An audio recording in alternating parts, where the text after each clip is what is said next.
হ্যাঁ বলো। কি হলো, তোর গলাটা এরকম লাগছে কেন?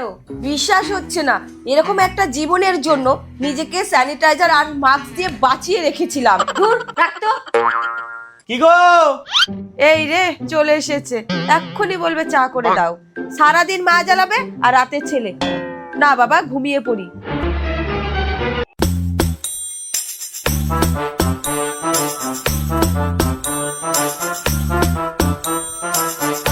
এই একটু চা করে দাও তো।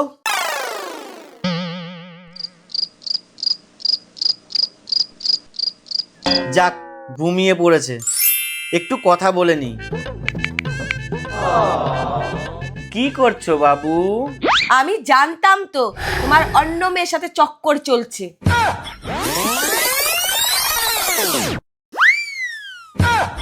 যাও চা করানো।